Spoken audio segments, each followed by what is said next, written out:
back again to read you the next installment of the Yark. I'm really excited. I really hope that you are enjoying this story. I think it's a really lovely story. It's very cleverly written, full of humour, and the amazing language is so rich in this wonderful language.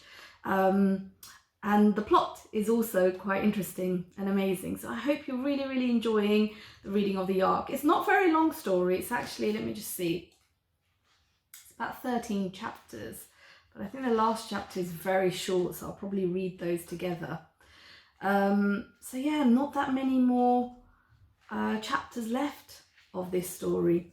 Now, yesterday we read about the Yark meeting Charlotte, who was one of the girls in the, or one of the children actually, on the good list that he sort of got from Santa Claus.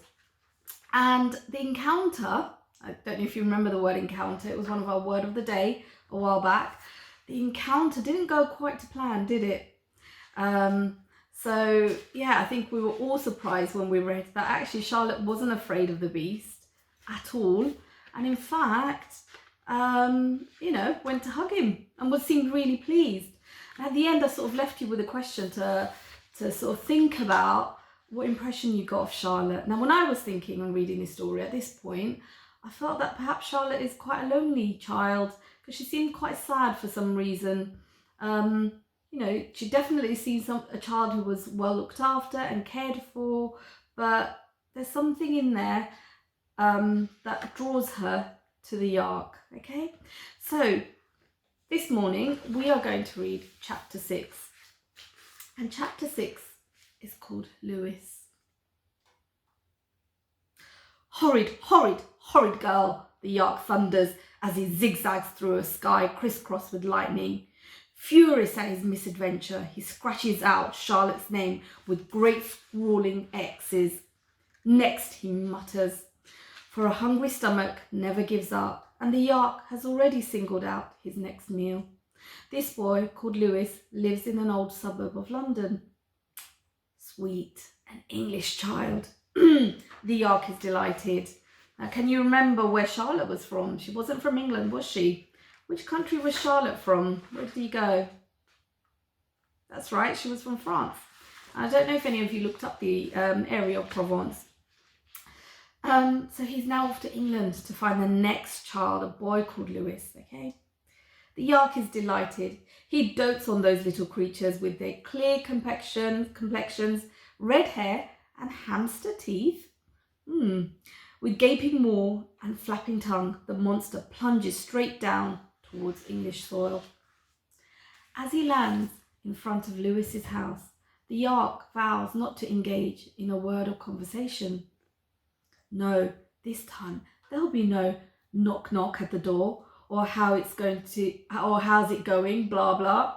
He'll rear up like a demon in the bedroom, stride across the floor straight for the bed, and lunge at the child. What a lovely sentence, yeah? Unseen, unheard, he'll crunch him up raw. Arriving at Lewis's bedroom, the Yark takes a deep breath. No knocking at the door, no. How's it going, blah blah blah, he tells himself to bolster his nerve. Now go.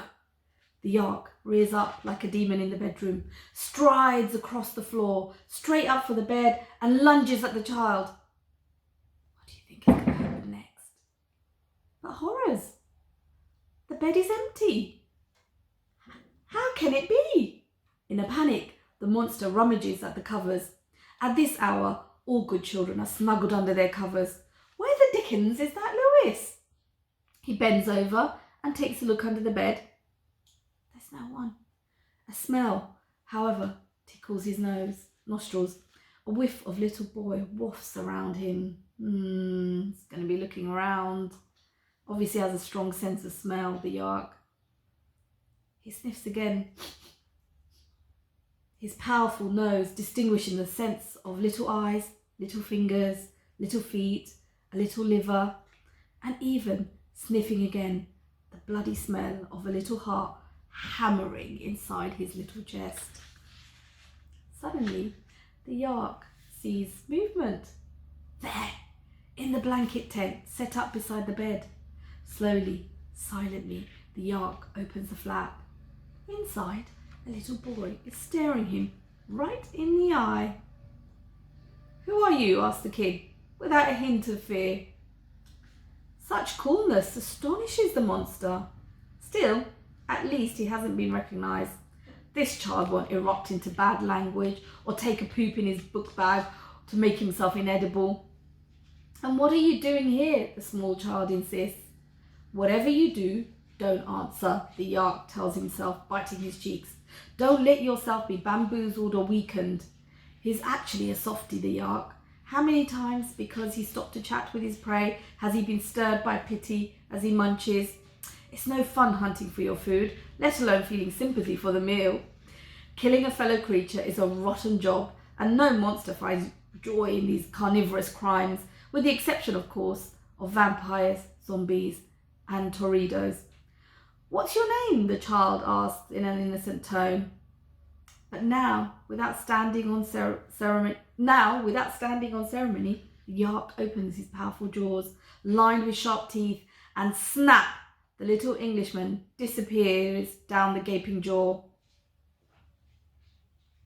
"Hurrah! Tra-la-la!" the monster whoops as he takes an elegant dance step or two. That little Lewis really was a scrumptious morsel. He starts laughing and wiggles his hips. Can you imagine the monster doing that? "Oh, how delicious! Oh, what a feast! And how nice to have a full belly!" But all at once, the Yark freezes. Sobs sound in the darkness. He pricks his ears. The sounds are coming from the wardrobe. "Is someone in there?" the monster whispers as he creeps over. "Yes, for pity's sake, let me out," begs a childish voice. "And who are you?" the Yark demands. Or maybe I should say, "And who are you?" the Yark demands. The small voice responds with these two tragic words: "I'm Lewis."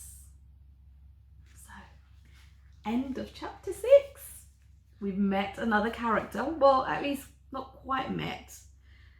What questions are coming to your mind? Because I know there's certain questions that are coming to my mind. I'm a little bit confused about who he's actually eaten. Right, I will be back tomorrow to read chapter 7. What do you think is going to happen next in the story? Do you think he will go and meet another child, or do you think he might go back and revisit Charlotte? You know, is there a certain pattern that you can see emerging in the story?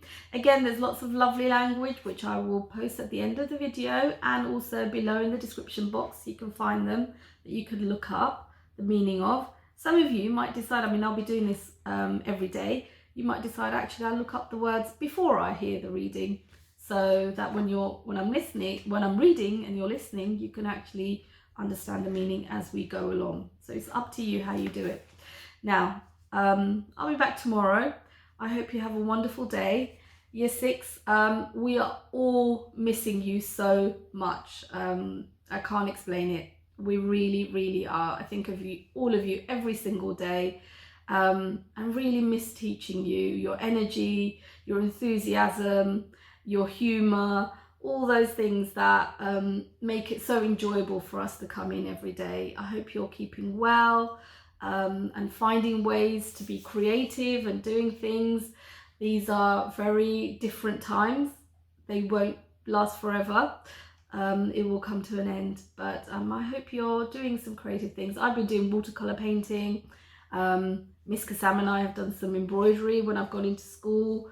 So just trying to find other things actually to keep ourselves occupied and just enjoying perhaps being in the moment for once, because often we sort of rush and do things and the day passes by, but all of us are finding that life is slowed down now. It's come to a standstill, gives us time to be with each other, to spend time talking to each other. And I'm really, really hoping that you're not, some of you, you know who you are playing computer games all day, okay? So read lots, go on the school website. There's lots of other stories being read by teachers. Listen to those. read books, online books. There's a book called The Book of Hope. You could all look it up online. It's been released. I think we may have a link. I did ask for a link to be posted on the website, but if you don't, look up The Book of Hope. It's released by, it's been just put together, and it's been dedicated for the NHS staff, and many authors have sort of written extracts in there. It's a really lovely book. So in fact, I'll see if I can find a link and post it in the description box below the video. Okay, so have a great day, and I will see you tomorrow. Bye.